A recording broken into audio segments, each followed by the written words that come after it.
Pelo menos 53 deputados federais da oposição protocolaram uma proposta para suspender o decreto editado pelo governo federal. A proposta faz uma ampla restrição na circulação e o acesso de armas aqui no Brasil. E sobre esse assunto a gente recebe no nosso sofá Acácio Miranda e Eduardo Tagliaferro para a gente começar o ringue desta semana. Sejam muito bem-vindos, senhores. Muito obrigado pela participação, viu? Vocês estão bem? Tudo certo? Tudo tranquilo? Tranquilo. Tudo firme. Tudo firme. Que bom. Essa foi uma boa discussão, Felipe Campos. Eu gostei. Tudo bem? Escuta, deixa eu jogar uma pergunta aqui para vocês dois, até procurando entender um pouco mais a visão de cada um. O ministro Flávio Dino, no momento em que ele publicizou esse decreto, ele disse que esse decreto é o mais equilibrado possível. Eu quero saber se vocês concordam com essa fala dele. Começa você, Acácio. Bom dia, Paulo. Bom dia a todos. Prazer estar com vocês. Eu concordo com a afirmação do ministro. Eu acho que o decreto não é perfeito, verdade seja dita, mas ele vem a corrigir algumas falhas que nós tivemos ao longo dos últimos anos. A verdade é uma só. A questão das armas, há necessidade da regulamentação no nosso país. Nós temos um estatuto que já tem 20 anos. A população foi provocada em 2004 e a população entendeu que nós deveríamos sim ter acesso às armas, mas desde então, nestes 20 anos, ninguém regulamentou nos moldes que foi determinado pelo estatuto. Há um mérito do governo Bolsonaro, que foi o primeiro que colocou a mão na ferida, mas colocou de forma a escancarar a questão, sem se debruçar efetivamente sobre todos os aspectos técnicos. Então eu acho que o decreto da última sexta-feira serviu como freio de arrumação para minimamente provocar um debate racional sobre a questão das armas. Você concorda, Eduardo?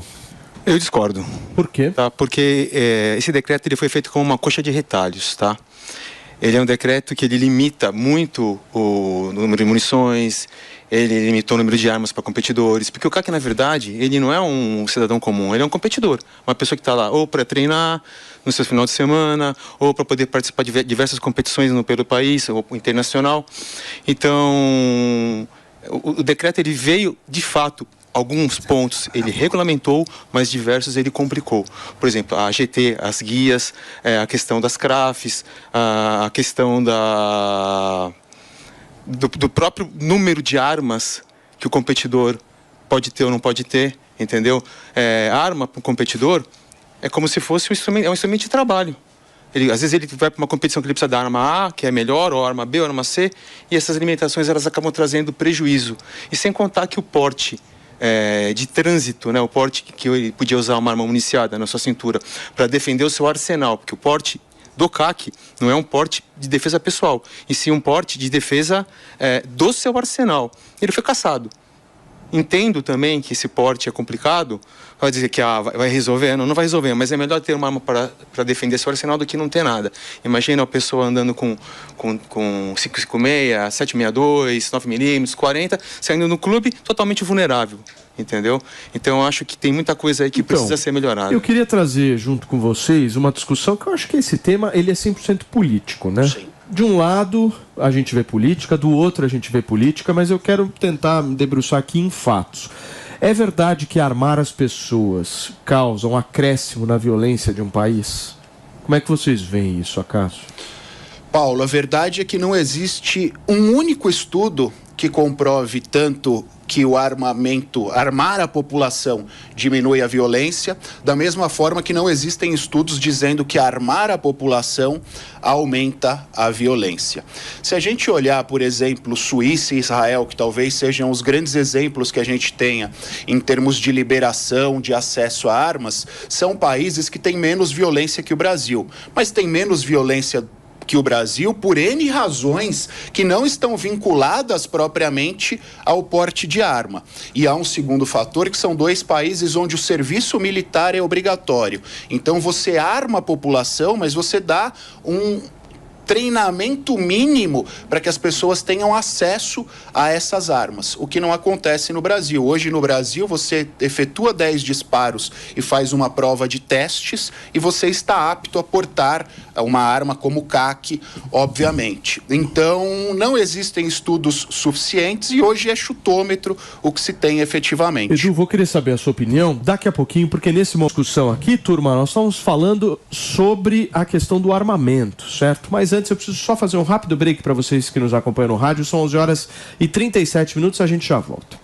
E para você que está na TV, ficou faltando a tua opinião, Edu, sobre essa questão do equilíbrio do decreto de Flávio Dino e se principalmente o armamento das pessoas causa um aumento de violência no país. Olha, eu concordo em partes com o colega, com o Dr. Acácio, né? Que ele citou países aí de primeiro mundo que tem um preparo muito maior, uma cultura diferente da nossa, tá? Mas não é o que os índices de pesquisa vêm mostrando para a gente no país. Que o aumento de arma na mão na população acabou diminuindo o índice de crimes. Se você olhar agora, do ano passado, de janeiro a janeiro, teve uma queda de 0,7%. Então dizer que a arma aumenta a criminalidade pelo volume de armas que estão nas mãos de pessoas comuns, né, de civis, não está aumentando a criminalidade, não. Está diminuindo a criminalidade. Porque o bandido ele vai pensar 2 vezes hoje antes de atacar alguém. Hoje, na situação que o governo está querendo, o que acontece? Todo mundo está desarmado. O bandido tem o porte. E como que funciona? Como que faz isso? Como se defende? Então o cara tem um alvo ali, para ele fazer o que ele quiser, quebrar um vidro, tomar um celular, roubar uma bolsa, matar. Ele não precisa de porte. Essa arma é ilegal. É uma arma controlada. Cássio, como é que você rebate isso, hein, meu amigo? Eu vi que você ficou olhando, não entendeu direito a argumentação. Eu quero entender como é que você rebate esse ponto do Edu. Eu acho que essa questão do bandido saber que a pessoa está desarmada é um pouco falácia pelo seguinte, se a pessoa, até estando armada, mas ela não tem o preparo suficiente para utilizar aquela arma, ela não vai ter capacidade suficiente para reagir e, mais do que isso, ela pode ocasionar um perigo à própria vida e à vida de terceiros. É o que nós falávamos no começo. Há necessidade de regulamentação, mas há necessidade, a partir do momento que nós entendermos qual é o nosso caminho ou quais são os nossos caminhos em relação às armas, que a gente tenha preparo suficiente, que aquela pessoa que queira adquirir uma arma, que queira portar uma arma, que ela tenha preparação para usá-la, preparação psicológica para entender quais são as circunstâncias, quais são os efeitos dessa utilização. Do contrário, fica só, olha, o bandido está armado, a população não, mas não sei, no final das contas, para quem é mais arriscado esse tipo de utilização. Antônia, meu amor, você tem pergunta para os dois? Você como uma grande curiosa em relação ao armamento. Olha, eu acho que, assim, é uma questão de educação, né? É o que me preocupa, que é o que o advogado falou. Não adianta você tirar a porte de arma, né? A posse, sei lá o quê. Eu sempre confundo o porte e a posse.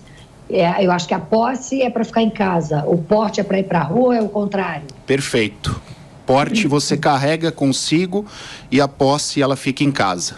Muito bem. Então o que a gente vê são casos que, assim, os bandidos descem, né, vão para o asfalto, munidos das armas mais pesadas, né, e o cidadão desarmado. E a gente vê, né, são fatos contra fatos, não argumentos, que muitas vezes, pelo cidadão estar armado, ele consegue evitar, né, o pior. Mas isso, de novo, é uma questão de educação, que eu acho que ainda a sociedade não está muito preparada para isso, tá? Tinha que fazer não tinha que dificultar, né? E tinha que instruir bem todo aquele que quer ter um porte de arma para se defender, Antônia, vamos só receber quem nos acompanha pelo rádio. São 11h41 para vocês que chegaram agora. A gente está recebendo aqui o Acácio Miranda e o Eduardo Tagliaferro dentro do nosso quadro Ring, debatendo um pouco esse novo decreto de armas que foi publicizado pelo governo federal na última sexta-feira. E dizer, Paulo, que não é fácil você conseguir um porte de arma, porque assim tem uma série de exigências, tá? Tudo bem, o advogado falou aí que a prova é você dar 10 tiros e depois faz uma prova psicológica, eu nem sei como é o nome daquela prova. A prova eu achei bobíssima. Eu achei uma prova boba que não aquilo ali não define se a pessoa está apta a ter arma ou não. E a professora ainda disse, que a técnica ainda falou, e tem gente que não consegue passar. Tem gente que não consegue passar, ou seja, se alguém não consegue passar naquela prova boba, psicotécnica, né, eu acho que é esse o nome, é porque realmente não está apta a absolutamente nada. E tem gente que tira a partir daquela prova. Eu achei a prova boba, mas não é fácil. A burocracia para você conseguir ter uma arma não é fácil. E é isso que as pessoas precisam entender, que não tem arma vendendo no McDonald's. Mas eu sou super a favor, aquele que passa por todo o trâmite ter a sua arma. Você Edu, por favor. Concordo completamente com o que ela falou, tá? Hoje, ter uma arma não é uma coisa fácil, mas a gente não pode confundir o porte de arma de defesa pessoal com o porte de armas de um CAC. Hoje, o CAC ele não tem mais o porte de armas, que na verdade era um porte, como eu falei antes, um porte de trânsito, tá? O porte de armas de defesa pessoal é algo quase impossível. Se não impossível. Poucas pessoas têm.